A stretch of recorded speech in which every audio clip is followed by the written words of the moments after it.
여러분, 복음으로 산 사람들, 곧 바울 곁에 사람들을 생각하는 것은 그렇게 어렵지 않습니다. 그들에 관한 기록들은 바울 서신과 사도행전에 풍성하게 나타나고 있기 때문입니다. 자석의 주변에 쇠붙이가 달라붙듯이 바울의 주변에는 언제나 사람들이 모여들었습니다. 바울과 관련되지 않았더라면 그의 이름들을 도무지 들어보지도 못했을 사람들의 이름이 신약 성경에는 무려 70여 명이 등장합니다. 물론 이름이 기록되지 않는 사람들까지 합하면 그 수는 훨씬 넘습니다. 뿐만 아니라 바울은 불신자들과도 우정을 맺는 데 은사가 있었습니다. 총독 서기오 바울과 갈리오, 에베소와 아시아의 관원들, 유대의 총독 벨루스와 그의 아내 두루실라, 벨릭스의 후임 베스도, 그리고 아그리빠 왕, 그리고 백부장 율리오, 이 같은 사람들은 불신자였음에도 불구하고 바울과 친근한 관계를 유지하고 있었습니다. 비록 바울의 외모는 볼품이 없었어도 그의 겸손함과 그의 온유함과 포용성, 그러면서도 진리에 대한 확신과 물러서지 않는 그의 강인한 성품은 불신자들에게까지 호의와 사랑을 받았습니다. 물론 세상에는 절대로 바울을 용납하지 않는 사람들도 있어서 그들이 바울을 힘들게 하고 고통스럽게 하고 죽음의 위기도 당한 것은 사실입니다. 아무튼 바울에 대해서 성경에 중립적인 태도를 가진 사람들이 별로 없는 것을 보면은 바울은 자신의 처신이 아주 분명했다고 하는 것은 틀림없습니다. 여러분, 우리는 성경 속의 경건한 인물들을 신격화할 필요는 없습니다. 그들도 우리와 똑같은 죄인이기 때문이지요. 예수님을 제외하고 성경 속에 있는 인물 중에 어느 한 사람도 죄인이 아닌 사람은 없습니다. 하지만 우리는 예수님 때문에 그들의 삶이 변했고 예수님 때문에 아름답고 경건하고 유익하게 살았던 성도들의 모습을 읽고 배우고 그들을 따라서 우리도 살아간다고 하는 것은 마땅한 것입니다. 우리는 지금 바울 곁에 있는 수많은 사람들을 다 살펴볼 수는 없습니다. 하지만 바울이 고린도에서 로마서를 기록할 당시에 그의 곁에서 로마 교회 성도들에게 안부를 전하고 있는 사람들을 중심으로 오늘 말씀을 받고자 합니다. 그들은 바로 바울을 바울되게 했던 사람들입니다. 이 시간 바울 곁의 사람들이라는 제목으로 로마서의 마지막 강의를 하나 앞에 둔 그 전 강의를 하고자 합니다. 말씀을 듣는 우리 모두에게 하나님께서 은혜 주시기를 소원합니다. 지금 고린도 지역에서 로마서를 쓰는데 문안을 하고 있는 사람들, 바울 곁의 사람들, 그 첫 번째 사람은 나의 동역자 디모데입니다. 21절의 말씀이지요. 나의 동역자 디모데와 나의 친척 누기오와 야손과 소시바다가 너희에게 문안하느니라 라고 합니다. 여러분, 로마서를 기록하고 있는 지금 바울 곁에는 많은 고린도의 성도들이 있었습니다. 그럼에도 바울은 로마 교회의 디모데를 가장 먼저 소개합니다. 그만큼 디모데는 바울의 곁에서 무게감 있는 사람이었고 복음을 위해서 헌신한 사람이었다고 하는 것을 우리는 짐작할 수 있습니다. 이런 디모데를 가리켜 바울은 성경에 5번이나 아들이라고 하는 표현을 씁니다. 그렇다면 디모데는 어떻게 바울의 평생 동역자가 되었을까?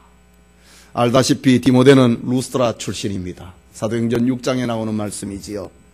그것은 갈라디아 성에 있는 한 동리입니다. 디모데는 유대인 어머니와 헬라인 아버지 사이에서 태어났습니다. 요즘 말로 하면 혼혈인입니다. 어느 시대 어느 곳에서나 혼혈이라는 힘든 과정 속에서 성장하게 됩니다. 유대인들은 유대인대로 그를 멸시했고 헬라인은 헬라인대로 그를 순수한 로마인으로 받아들이지 않았습니다. 그의 신앙은 어머니와 외할머니의 영향으로 구약 성경을 배우면서 성장했습니다. 하지만 그는 할례를 받지 않았습니다. 왜냐하면 헬라 문화권에서 할례를 받아서 완전한 유대인이 된다고 하는 것은 사회적인 고립을 감수해야 되기 때문입니다. 디모데가 복음을 영접한 시기를 생각을 할 때 우리는 여러 이유로 추측해 볼 수 있습니다. 예루살렘 교회가 오순절에 성령 강림을 체험을 할 때에 예루살렘에서 도전을 받았던 디아스포라 유대인들을 통해서 복음을 들었는지, 아니면은 스데반의 순교와 더불어 일어난 예루살렘 교회의 박해로 흩어진 성도들의 전도를 받았는지, 아니면은 바울과 바나바의 1차 전도 여행을 다닐 때에 그리스도인이 되었는지 우리는 정확히 알 수는 없습니다.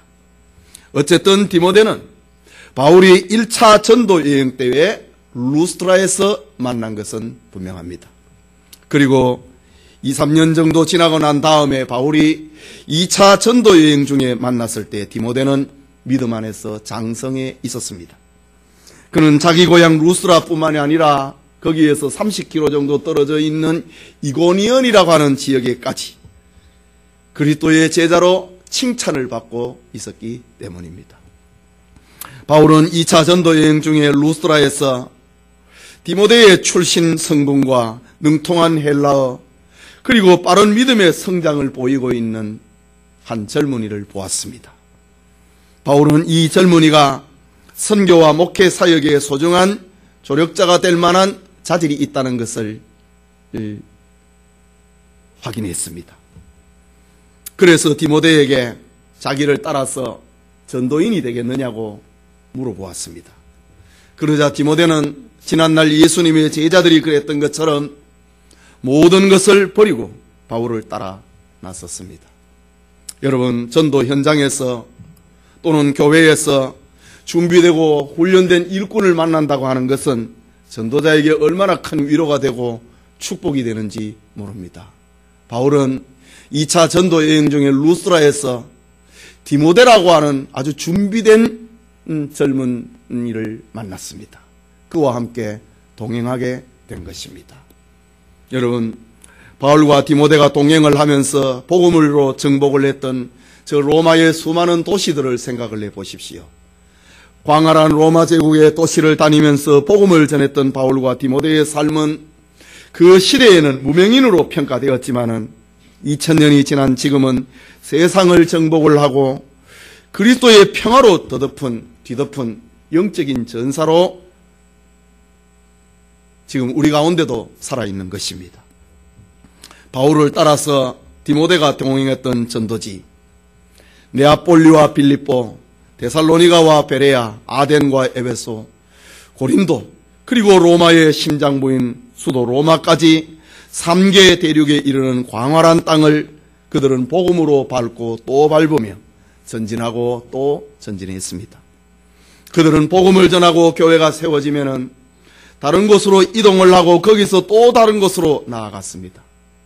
그러다가 교회가 핍박이나 환란을 만나거나 이단 사살이 들어오면은 다시 그곳으로 돌아와서 성도들을 굳게 하는 일을 했습니다.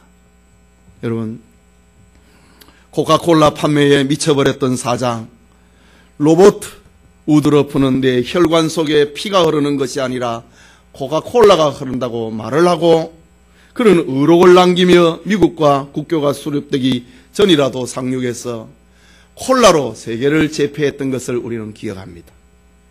바울과 그의 동역자 디모데는 감히 그의 혈관에 예수 그리스도의 십자가의 피가 흐르고 있었음이 틀림없습니다. 그들은 로마 제국의 모든 성과 중소도시를 넘나들면서 복음을 전했습니다. 그들은 사람이 누릴 기본적인 권리까지도 유보해버리고 복음을 전했던 사람들입니다. 결국 300년이 지나지 않아서 로마가 기독교를 공인된 종교로 인정을 하는 그런 장본인의 역할을 한 사람입니다. 이것은 결코 혼자의 힘으로는 불가능한 위대한 동력자의 힘이었습니다.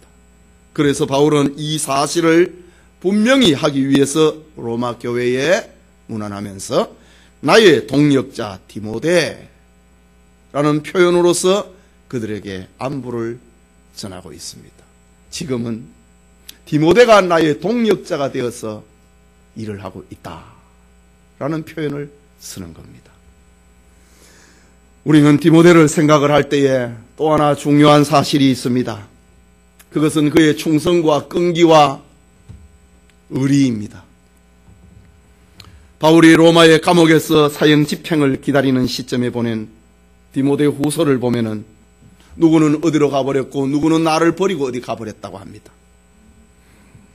디모데 후서에 보면은 바울이 죽기 전에 보고 싶다고 전가를 보낸 편지, 너가 올 때에 겉옷과 가죽 종이에 쓴 사본을 가져오라고 부탁한 유일한 사람이 디모데였습니다.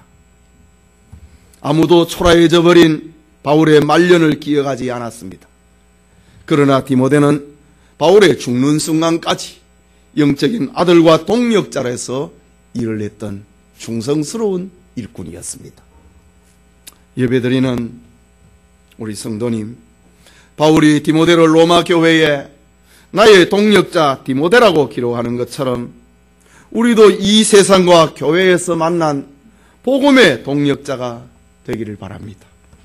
그리스도의 복음을 땅끝까지 전하는 신실하고 충성되고 정다운 동역자들이 될 수 있기를 바랍니다. 두 번째 등장하고 있는 사람이 바울의 친척 누기오와 야손과 소시바더, 이 세 사람이 묶여져 있습니다. 바울은 이 세 사람을 가리켜서 나의 친척이다 라는 표현을 씁니다. 이것은 로마서 16장 7절과 11절에 나타냈던 친척이라고 하는 말 쉰게레스와 같은 말입니다. 이것은 피를 나눈 친척이라고 하는 개념보다 바울이 그렇게도 전도하고 싶어 했던 동족 유대인을 가리키는 말입니다. 하지만 바울이 모든 유대인 성도들을 가리켜 나의 친척이라고 하는 표현을 쓰지 않는 것을 보면은 이 세 사람은 바울의 사역에 많은 도움을 주었던 유대인이었던 것 같습니다. 먼저 누기오입니다. 그는 사도행전 13장 1절에 기록이 되어 있습니다. 안디옥 교회에 선지자들과 교사들이 있으니 곧 바나바와 니게르라 하는 시므온과 구레네 사람 누기오와 분봉한 헤롯의 젖동생 마나엔과 및 사울이라 라고 합니다. 이것을 보면 누기오는 안디옥 교회의 젊은 일꾼 중에 한 사람으로 바울과 바나바와 동기생입니다. 그는 전문적인 전도인은 아니었지만 복음을 전하러 여러 곳에 다닌 것으로 추측됩니다. 그러다가 바울이 로마서를 쓸 때에 고린도에서 바울을 지금 돕고 있습니다. 이처럼 사람마다 하나님이 주신 사명과 은사는 다릅니다. 어떤 사람은 바울처럼 전도자로 나가기도 하고 어떤 사람은 루기어처럼 교회에서 사람을 가르치며 선교 사역을 후원하기도 합니다. 어떤 사람은 바울처럼 나가서 복음을 전하고 어떤 사람은 아볼로처럼 교회에서 새로 믿는 사람들을 가르치기도 합니다. 어떤 모습으로 하나님을 섬기든지 다 같은 하나님의 일꾼들입니다. 그래서 바울은 고린도전서 3장 6절과 8절에 나는 심었고 아볼로는 물을 주었으되 오직 하나님께서 자라나게 하셨느니라. 그런즉 심는 이나 물 주는 이는 아무것도 아니로되 오직 자라게 하시는 이는 하나님뿐이시라. 심는 이와 물 주는 이는 한 가지이나 각각 자기가 일한 대로 자기의 상을 받으리라 라고 기록합니다. 말하자면은 모든 성도들은 직임은 다르지만은 같은 목적으로 하나님의 나라를 위하여서 일하는 하나님의 일꾼이라는 것입니다. 그리고 각각 자기가 일한 대로 하나님으로부터 상을 받게 될 것입니다. 세 사람의 유대인 가운데 둘째는 야손입니다. 야손은 사도행전 17장 5절에서 9절에 소개되고 있는 사람입니다. 바울이 데살로니가에서 전도를 할 때에 유대인들이 폭동을 일으켜서 바울을 죽이려고 했습니다. 이때에 야손이 바울 일행을 자기 집으로 영접을 하고 피신시킵니다. 이것을 알게 된 유대인들이 야손의 집으로 달려들어갔습니다. 바울을 내놔라고 합니다. 하지만 야손은 바울을 숨겨버렸습니다. 그러자 유대인들은 야손을 끌어내서 매질을 했습니다. 그런 중에도 야손은 바울이 있는 곳을 말하지 아니하고 자기 믿음을 배반하지 않습니다. 말하자면 야손은 자신에게 고통과 고난과 손해가 와도 전도자를 영접하고 하나님의 일에 동참했던 사람입니다. 여러분, 야손과 같은 사람이 있기에 하나님의 일꾼들이 가는 곳마다 위로를 받고 주님의 일을 힘있게 하고 용기를 얻을 수가 있는 것입니다. 그럼에도 야손은 자신의 선행을 자랑하거나 보상을 요구하지 않습니다. 그는 말없이 동족 유대인들에게 핍박을 당했고 매를 맞고 고통을 당했습니다. 그러나 야손은 고난 때문에 복음을 멀리하거나 믿음을 떠나지는 않았습니다. 오히려 모든 것을 내려놓고 복음을 위하여서 바울을 따라다닐 정도로 더 헌신했던 사람입니다. 교회의 역사를 보면은 복음 때문에 고난당하면은 믿음을 버리고 돌아서는 사람들이 있습니다. 반면에 고난을 당하는데도 더 믿음이 강해져서 더 열심히 주님을 섬기는 사람들도 있습니다. 오늘 본문에 등장하고 있는 야손이 바로 그런 경우입니다. 복음 때문에 고난을 당했는데 그 믿음은 더 강해졌습니다. 더 열심히 주님의 일에 봉사한 사람이 되었습니다. 요한계시록 3장에 기록되어 있는 사람처럼 작은 능력을 가지고도 내 말을 지키고 내 믿음을 배반하지 아니했던 빌라델피아 교회와 같은 사람입니다. 오늘 우리에게도 어려움을 만나면 약해지는 것이 아니라 더 믿음이 강해지는 야손과 같은 성도들이 될 수 있기를 바랍니다. 바울은 지금 3차 전도 여행을 마감을 하고 예루살렘 교회를 돕기 위하여서 마게도니아 지역의 교회들이 헌금을 했던 그 구제 헌금을 전달할 차비를 차리고 있습니다. 이때의 야손은 데살로니가 교회를 대표하여서 예루살렘으로 가는 사절단의 이름에 올려져 있습니다. 그리고 또 한 사람 소시바드입니다. 소시바드는 사도행전 20장 4절에 보면은 베레아 사람 부로의 아들 소바드라는 사람과 동일 인물로 추정됩니다. 그는 베레아 교회의 대표가 되어서 3차 전도 여행을 마친 바울과 조금 전에 언급을 했던 야손과 함께 예루살렘의 가난한 성도들을 돕기 위하여서 연보했던 그 구제 헌금을 전달하는 사절단의 이름에 올라 있습니다. 하지만 우리는 소바더의 행적을 더 이상 알 길은 없습니다. 그러나 하나님의 나라에는 그의 이름과 행적이 빛나고 있다는 것은 두말할 것도 없습니다. 그게 세 번째로 바울의 편지를 기록하고 있는 드디오입니다. 22절을 같이 읽을까요? 이 편지를 기록하는 나 드디오도 주 안에서 너희에게 문안하노라 라고 합니다. 여러분,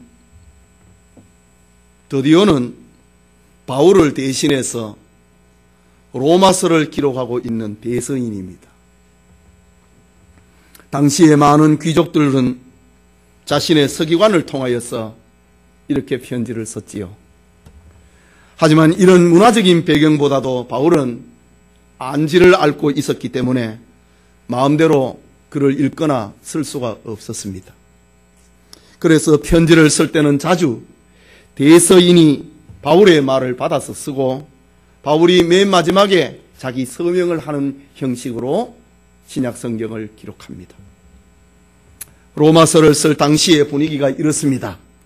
바울이 긴 로마서를 구술을 하고 그 옆에서 기록을 하고 있는 드디오는 빠짐없이 바울의 말을 받아 적습니다. 그러다가 바울이 갑자기 말을 멈추고 미소를 지으면서 대서인 드디오에게 말합니다. 여러 사람들이 다 문안 인사를 전하고 싶어 하는데 자네가 직접 인사하는 것이 어떤가? 라고 말입니다. 그러자 드디오는 이렇게 기록합니다. 22절에 이 편지를 기록하고 있는 나 드디오도 주 안에서 너희에게 문안하노라 라고 말입니다. 이런 분위기입니다. 지금 여러분, 모든 성경이 그렇듯이 로마서는 하나님의 영감을 받은 바울의 편지입니다. 그러니 대서하는 드디오가 바울의 뜻을 어기고 자기 마음대로 로마서에 자기 인사를 첨가했다고 하는 것은 우리는 상상도 할 수 없습니다. 그는 바울의 부탁을 받아서 지금 문안하고 있는 것입니다. 그래서 자신의 문안이 개인 자격으로 하는 것이 아니라는 의미에서 주 안에서 너희에게 문안하노라 라는 말을 쓰면서 떨리는 마음으로 지금 이 편지를, 자기 인사를 하고 있는 겁니다.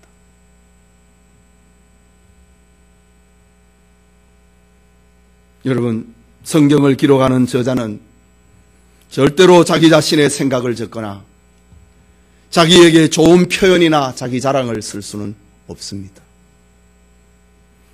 그렇게 된다면 성경의 영감성은 훼손이 되고 무너져 버리고 맙니다. 요한복음을 기록을 하였던 사도 요한도 그랬습니다. 성경에 감히 자기 이름을 쓰지 못하고 예수께서 사랑하시는 제자, 자기를 그렇게만 표현합니다. 이것이 하나님의 영감을 받은 저자의 겸손한 표현입니다.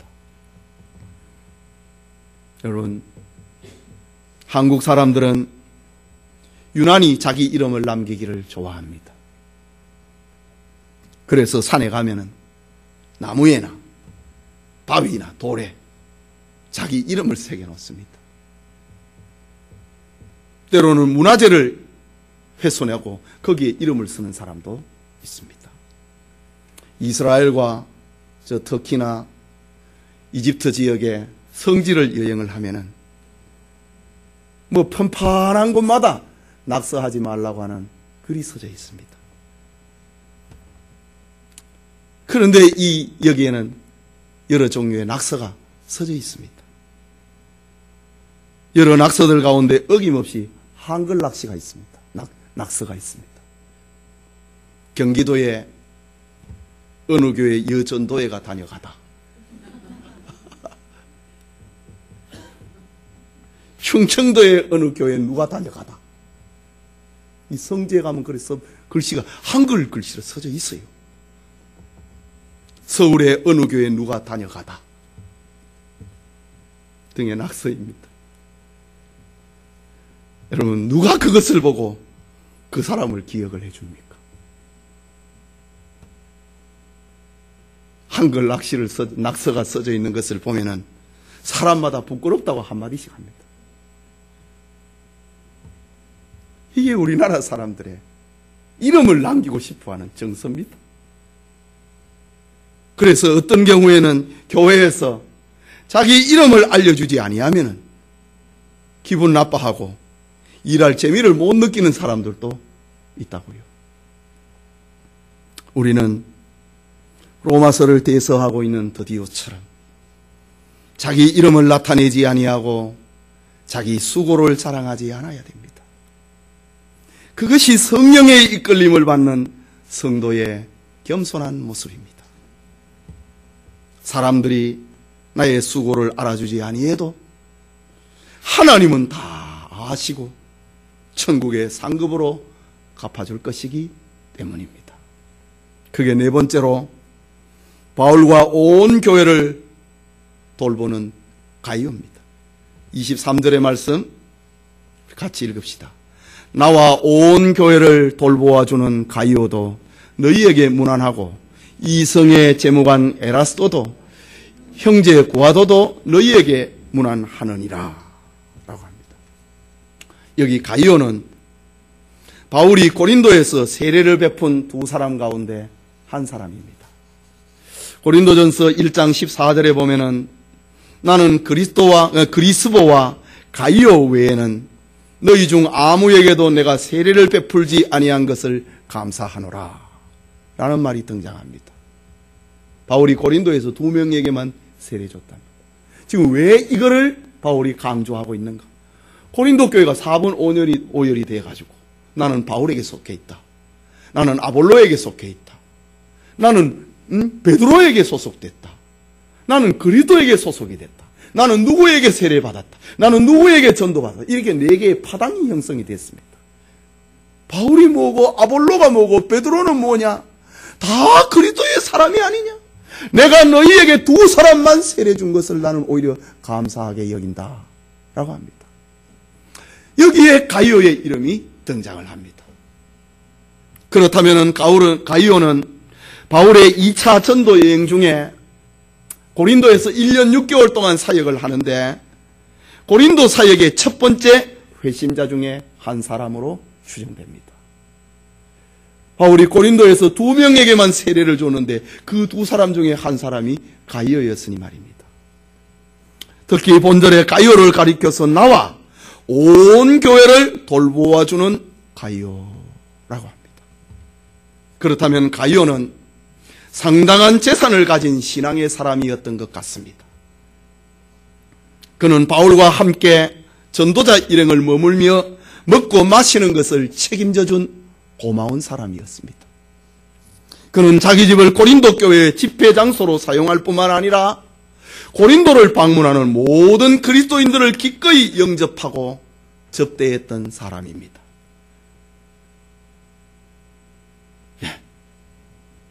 그는 자기 재산을 자기 것으로 여기지 아니하고 하나님의 나라와 교회를 위하여 기꺼이 사용했던 사람입니다. 나와 온 교회를 돌보아주는 가이오. 뿐만 아니라 온 고린도 교회 성도들을 돌보아주는 가이오. 경비를 다 냈다는 말입니다. 그에게 그들이 지금 너희에게 문안하고 있다고 합니다. 확실하지는 않지만은 많은 주석가들은 이 가이오를 가리켜 요한 3서 1장 1, 2절에 등장을 하고 있는 장로 가이오가 아닌가 이렇게 주석하는 이들도 있습니다. 요한 3서 1장에 등장하고 있는 가이오는 하나님이 주신 재능으로 사업을 크게 이루었고 전도자들을 영접을 하고 하나님의 나라를 위해서 힘껏 사용한 사람으로 언급됩니다. 그래서 사도 요한은 그를 축복을 하면서 사랑하는 자여 내 영혼이 잘됨과 같이 네가 범사에 잘되고 강건하기를 내가 간구하노라 라고 축복합니다. 목자가 교회를 위하여서 봉사하고 헌신하는 성도를 축복하고 기도하는 것은 당연한 것입니다. 엘리사를 도왔던 구약의 수냄 여인, 바울을 도왔던 빌립보의 루디아, 루터와 칼빈과 개혁자 베자를 도왔던 유럽의 여러 부자들을 향한 전도자들의 기도가 그랬습니다. 영혼이 잘됨과 같이 범사가 잘되고 강건하기를 위해 기도한다. 여러분, 아무리 위대한 사람이라 할지라도 신앙의 조력자가 없이는 하나님의 일을 감당할 수가 없습니다. 오늘 성경에 가이오는 고린도에서 많은 봉사를 담당을 했습니다. 그는 정말 복받은 사람이었습니다. 가이오의 집은 지금 바울이 쓰는 영감의 편지, 영감의 성경 로마서를 기록을 하는 산실이 된 겁니다. 바울이 가이오의 집에서 신구약 성경에서 가장 빛나는 로마서를 기록을 합니다. 그의 집에서 말입니다. 얼마나 복받은 가이오의 집입니까? 나와 온 교회를 돌아보아주는 가이오도 너희에게 문안한다 라고 합니다. 사람이 무엇을 얼마나 가지고 있는가가 중요한 것이 아닙니다. 그 가진 것을 어떻게 사용하는가가 중요합니다. 많이 가지고 있어도 하나님의 뜻에 따라 바르게 사용하지 못한다면 하나님께 칭찬받지 못할 것입니다. 그러나 가진 것이 적어도 하나님의 뜻에 맞게 사용을 하면 칭찬과 상급을 얻게 될 것입니다. 하나님이 주신 모든 것은 자기를 위해서 쓰라고 준 것이 아니라 하나님을 위해서, 남을 위해서 쓰라고 하는 것입니다. 그 가운데 자기도 누리고 사는 것입니다. 그것은 물질만이 아니라 건강도 그렇고 시간도 그렇고 지식과 재능, 경험 모든 것을 다 포함하고 있습니다. 오늘 본문의 가이오처럼 바울의 칭찬과 고마움의 대상, 곧 하나님의 칭찬과 인정과 상급을 받는 우리 성도들이 되기를 바랍니다. 마지막으로 에라스도와 형제 구아도입니다. 23절 후반부에 나오는 말이지요. 이 성의 재무관 에라스도와 형제 구아도도 너희에게 문안하느니라 라고 합니다.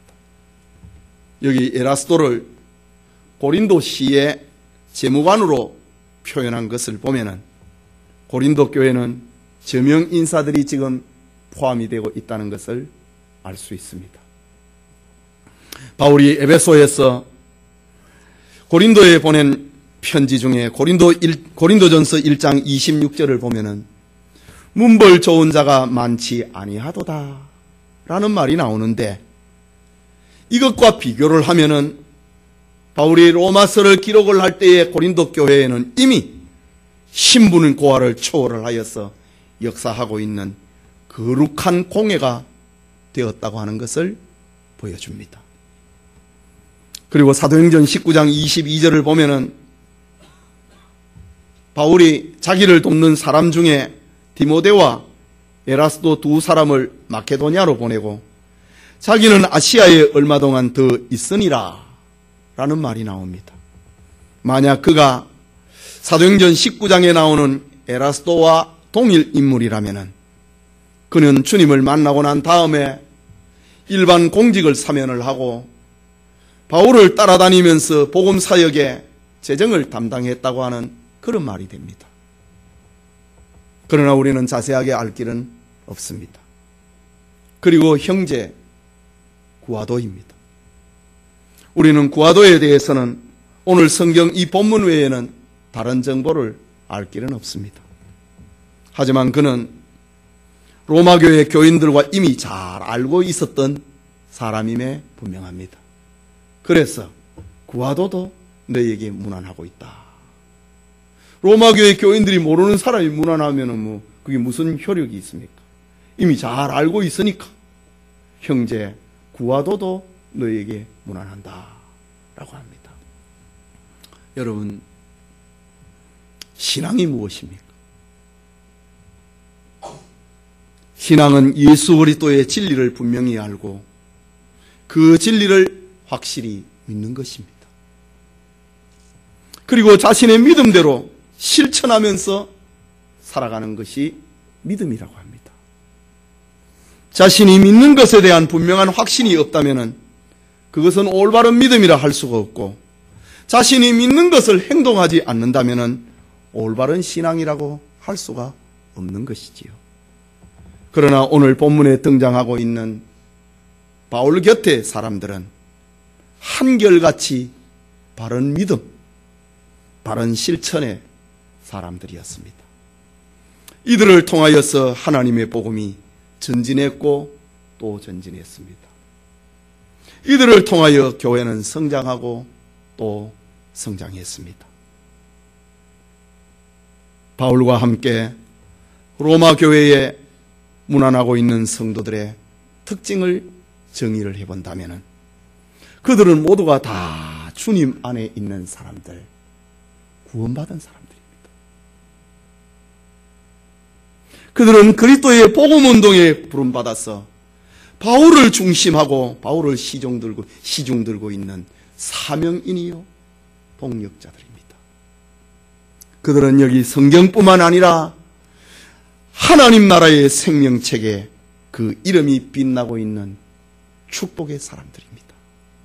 그리고 그들은 기독교 역사에 복음 운동에 봉사하는 모든 하나님의 자녀들에게 본이 되고 있는 사람, 모범인입니다. 우리 성도님, 우리 모두가 바울 곁의 사람들처럼 구원인으로, 사명인으로, 축복인으로, 그리고 모범인으로 살아가는 그런 축복이 우리 모두와 함께 하기를 소원합니다.